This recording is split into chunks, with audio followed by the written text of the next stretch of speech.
안녕하세요. 물리개념 강의 10강 최승연입니다. 오늘은 포물선 운동에 대해 조금 더 설명을 드린 후 등속 원운동에 대해 알아볼 것입니다. 그럼 먼저 포물선 운동에 대해서 설명을 드리겠습니다. 일단 그래프를 보시고 어떤 연관성이 있을 것 같은지 추측을 한번 해보겠습니다. 먼저 vi, 속도, 이것이 동일하고 이때 적용하는 것은 중력밖에 없다고 했을 때, 즉 변할 수 있는 값이 이 초기값, 초기각, 세타라는 값밖에 없을 때 어떤 경향을 보이냐면 이때 이 초기각을 15도라고 하겠습니다. 그리고 얘와 같은 거리까지 도달하는 이때의 각을 75도라고 알 수 있습니다. 그리고 이 외에도 초기각이 30도일 때 이거와 같은 거리까지 도달하는 얘의 값이 60도입니다. 어떤 경향성을 보이는 것 같나요? 한번 그것에 대해 알아보겠습니다. 일단 임의각, 즉 임의각 말고 임의의 초기각이라고 하겠습니다. 나중인지 처음인지 모르니까 이것을 세타 i라고 하겠습니다. 이게 저희가 아까 지난 강의에서 도달 거리 어를 구하는 공식을 어는 g분의 vi 제곱 sin 이 세타 i라고 표현을 했습니다. 이때 이 값은 동일하므로 상수라고 이야기를 할 수 있습니다. 즉 이때 변하는 값은 sin 이 세타라는 말이죠. 즉 이것은 이 sin 파이 마이너스 1 세타 i와 같은 값을 가집니다. 이것은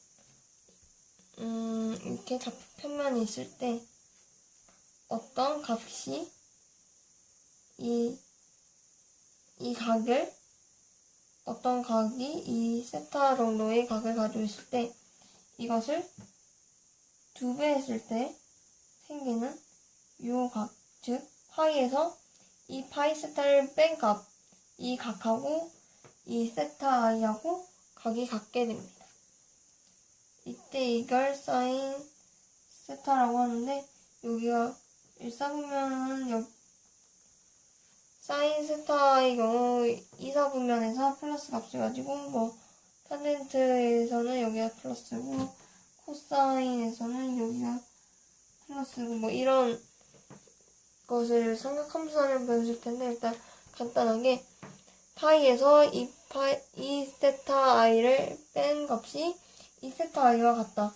이거 정도를 기억해 주시면 괜찮을 것 같습니다. 즉, 이 처음 세타 i에서 이 180도에서 이 각을 2배한 만큼을 빼면 이 처음 각도와 똑같은 각도가 나온다는 것입니다. 이거는 사인일 때만 그렇기 때문에 저희가 구하는 사인 2세타라는 식과 이 그래프를 잠깐 외워두면 좋을 것 같습니다. 이때 저희는 세타 i를 알고 싶기 때문에 2를 빼주면 sin 2의 중괄호를 써야 되죠. 중괄호입니다. 2분의 파이 마이너스 세타 i라고 쓸 수 있습니다. 이때 이 값은 세타가 2분의 파이 마이너스 사인 세타라고, 즉 2분의 파이 마이너스 세타 i를 세타 프라임이라고 저희가 정해서 쓴다면 이것은 sin 이 세타 프라임이 되겠죠. 즉 그 초기각 세타 i가 세타 프라임이랑 같을 때, 이것은 다시 말해서 2분의 파이 마이너스 세타 i일 때 서로 같은 라지어를 갖는다. 왜냐하면 이 도달거리 어를 정해줄 수 있는 식을 이렇게 정리를 해봤는데, 그때 vi가 동일을 하다면 그때 생길 수 있는 변수는 sin 2세타 뿐인데, sin 2세타는 방금 얘기한 것과 같은 이런 과정을 거치기 때문에 이 초기각 세타 i와 마이너스 2파이 마이너스 세타 i가 될 때, 즉 90도 빼기 세타 i가 될 때 이 라지얼은 동일하다는 것을 알 수 있습니다. 그러면 이 그래프에서 그린 게 정말 맞는지 한번 해보겠습니다. 저희가 세타 i를 15도라고 두어봅시다. 15도. 그러면 세타 프라임은 90도 빼기 세타 i이므로 90도 마이너스 15도가 되겠고, 그럼 세타 프라임은 75도가 되겠죠. 75도일 때 같은 어를 갖죠. 네. 그리고 30도일 때도 생각을 해보면 세타 i가 30도일 때 세타 프라임은 90도 빼기 30도이므로, 즉 60도일 때 같은 도달거리 어를 가지게 됩니다. 네. 이것은 그냥 이 사인 세타에 대한 이러한 삼각함수를 통해서 이러한 식을 구할 수 있기 때문에 이 vi가 일정할 때 이런 상관관계를 가진다라는 것을 이해하셨으면 좋겠습니다. 네, 이로써 일단 포물선 운동에 대한 간단한 정리는 끝났습니다. 그럼 등속 원 운동에 대해 알아보겠습니다. 등속 원 운동은 같은 속도로, 즉 일정한 속도는 아니죠. 왜냐하면 이게 조금 이따가 설명하긴 할 건데, 먼저 설명을 드리면 일단은 등속 원 운동에 대한 정의를 한번 해보겠습니다. 일정한 속력을 가지고 원 운동이니까 원 형태로 경로를 그리면서 움직이는 운동을 하는 것을 등속 원 운동이라고 합니다. 저희가 이때 눈여겨서 봐야 할 것은 이 일정한 속도가 아닌 일정한 속력을 가진다라는 것입니다. 이 일정한 속력은 방향성이 없는 스칼라 값이었죠? 제가 첫 번째 강의였던가? 두 번째 강의였던가에서 두 번째 강의였던 것 같네요. 두 번째 강의여서 정확하게 기억은 안 나죠. 어쨌든 제가 앞 강의에서 매우 강조했던 부분이 속력은 스칼라고 속도는 벡터이다 라는 것인데, 그럼 등속 원운동은 왜 일정한 속도가 아닌 속력을 가지고 원형태로 경로를 그리는 운동일까? 그것에 대해 한번 생각을 해봐야겠죠. 그러면 일단은 원 형태니까 원을 한번 이렇게 그려보겠습니다. 좀 잘 그린 것 같네요. 네. 이때 이 원의 중심이 있겠죠? 저희는 이때 어떤 좌표계를 쓸 거냐? 극좌표계를 쓸 것입니다. 극좌표계는 한 점에 대해 어떻게 표시를 할 수 있는 거였죠? 네. 이 반지름 벡터와 세타 벡터에 대해서 표시를 할 수 있는 극좌표계였죠? 이때 한 점을 A 지점이라고 하고, 이때 시간을 TI라고 해보겠습니다. 그리고 시간이 지나서 여기에 있던 공이 이만큼 움직인 거예요. 이때 지점을 B 지점이라고 하고 TF 시간이라고 얘기를 해봅시다. 그러면 이때 이 각도가 생기겠죠. 이때 저희는 둘러싸일 것이고, 이때 이 벡터의 초기 RI는 나중에 이 RF, 이 RI와 RF는 서로 동일하겠죠? 왜냐하면 반지름이니까요. 그러니까 반지름 R을 했을 때 이 두 개의 값은 동일할 것입니다. 네, 그리고 이 각각의 이 원의 경로의 접선 방향으로 가는 것이 뭐였죠? 네, 그 각 시간의 속도였죠. 이것을 VI라고 하고 이것을 VF라고 해봅시다. 이때 저희는 또 VI 벡터와 VF 벡터가 V로 동일하다는 것을 알 수 있습니다. 왜냐하면 일정한 속력을 가지고 원형태로 경로를 그리는 운동이 등속 원운동인데 지금 저희가 배우고 있는 것이 등속 원운동이기 때문이다. 그때 아까 의문을 가졌던 것이 왜 일정한 속도가 아니라 속력일까? 이 원운동을 하게 될 경우 이 접선 방향으로 속도가 생기게 되는데 지금 얘는 이 방향으로 속도가 가해지고 있죠. 근데 B지점에서는 다른 방향으로 속도가 가해지고 있는 거예요. 즉 원이 계속 회전을 하면서 이 속도가 가리키는 방향은 계속 변하기 때문에 왜냐면 계속 접선이 계속 달라지므로 접선의 기울기가 속도인데 접선이 달라지기 때문에 당연히 속도도 달라지게 되겠죠.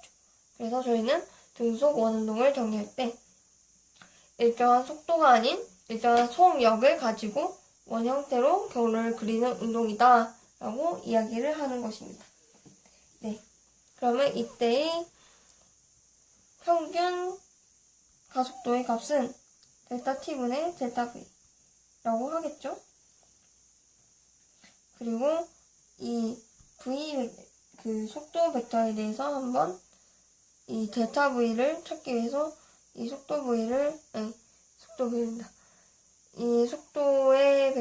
벡터를 한번 더해 보겠습니다. 이것을 평행 이동해서 갖고 온다고 하면 이 방향으로 VI가 있을 것이고 다른 방향으로 이 아래 부분으로 이렇게 VF가 있을 것입니다. 이때 저희는 벡터 합을 해줄 수 있는데 델타 V는 VF-VI라는 식이잖아요. 그렇기 때문에 이 VI를 벡터이므로 거꾸로 방향을 해주게 된다면 이것은 마이너스 VI가 될 것입니다. 벡터이기 때문에 마이너스 방향성을 가지고 있어서 마이너스 VI가 되는 것이죠. 그럼 삼각형법을 이용해서 이렇게 이 방향으로 델타 V, 즉 이 방향으로 델타 V가 적용한다는 것을 알 수 있습니다. 그래서 저희는 이 델타 V를 어떻게 구하느냐에 대해서도 생각을 해볼 수 있었습니다. 그러면 이 처음에 구한 이 가속도의 평균을 구하는 식을 스타식이라고 정해봅시다. 이때 이 델타 이 변화한 거리 델타 구하려면 얘는 다음과 같은 식이 성립하게 됩니다. R분의 델타 R은 V분의 델타 V. 즉, 일정한 거리가 위치가 있었는데 이 위치의 변화량의 B는 어떠한 속도가 있고 그것의 속도의 변화량의 B와 같다는 것을 알 수 있습니다. 이것을 지금 구하고 싶은 저희가 알고 있는 델타 V에 대해서 정리를 하면 이 식은 델타 V는 R분의 V 델타 R이라는 식이라고 쓸 수 있습니다. 이 식을 일식이라고 한번 해봅시다. 이 스타식에 일식을 넣어보면 A 평균은 델타 T분의 R분의 V 델타 R이 되겠고, 이것은 R분의 V의 델타 T분의 델타 R이라는 값이 나오게 됩니다. 그래서 이것을 순간 속도를 구하고 싶으므로 저희는 이것을 이 시간 델타 T를 거의 0만큼 가깝게 보내주면, 거의 0.0001초만큼 보내주면 이것은 델타 T분의 델타 R, 이때 이 R분의 V는 델타 R과 델타 T와 아무런 관계가 없으므로 앞에 빼줄 수 있죠. V는 리미트 델타 T분의 델타 R이라고 써줄 수 있고, T가 거의 너무 적으니까 이것을 저희는 미소시간이라고 DT라고 써줄 수 있죠. 이때 이 R도 시간에 따라 변화하기 때문에 미소거리라고 델타 R이라고 써줄 수 있습니다. 이때 이 델타 T분의 델타 R은 일정 시간 동안 변화한 이동 거리라고 알 수 있죠? 그러므로 이것은 접선 방향의 속도, 접선 방향의 순간 속도겠죠. 시간이 짧으니까 접선 방향의 순간 속도인 V라고 표현할 수 있을 것입니다. 그러면 이것을 다시 정리해서 쓰면 R분의 V 제곱이 되겠네요. A는 R분의 V 제곱이라는 식이 나옵니다. 근데 지금 저희는 벡터를 하나도 고려를 안 한 것이기 때문에 구심가속도를 AC라고 씁니다. AC의 벡터를 즉 방향성을 나타내주면 이 지금 구심가속도는 안쪽으로 향하는 여기 이 안쪽으로 향하는 힘이기 때문에 R 벡터와 방향이 반대이므로 마이너스 R분의 V 제곱하고 R 벡터라고 이렇게 써줄 수 있습니다. 다시 말해서 이것은 AC에 마이너스 R 벡터라고 붙인 것과 같은 것이죠. 이 방향성을 고려한 것이기 때문에. 그래서 저희가 구하고 싶은 구심가속도는 벡터 선분을 고려했을 때 다음과 같은 식으로 정리할 수 있습니다. 네. 등속 원운동에서는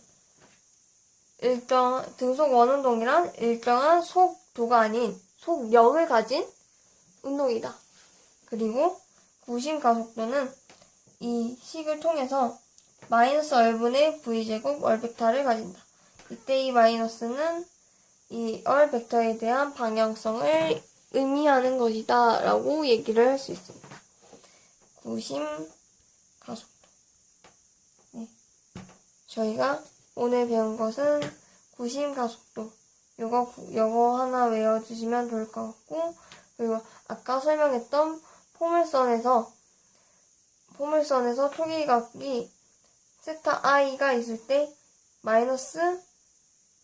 세타 i가 세타 프라임 그 세타 프라임은 2파이분의 마이너스 세타 i 90도 빼기 초기각을 했던 것과, 즉 다시 말을 해보면 세타 i는 세타 프라임인데 이때 이 세타 프라임이 2파이 마이너스 세타 i였잖아요. 즉 90도 빼기 세타 i였죠.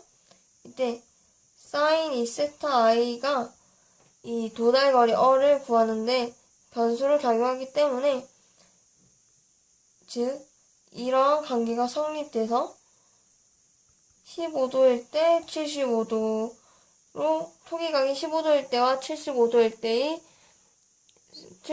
때 모두 똑같은 도달거리를 가진다. 요거 하나 기억해 주시면 좋겠습니다. 네, 이로써 10번째 강의를 마치겠습니다. 감사합니다.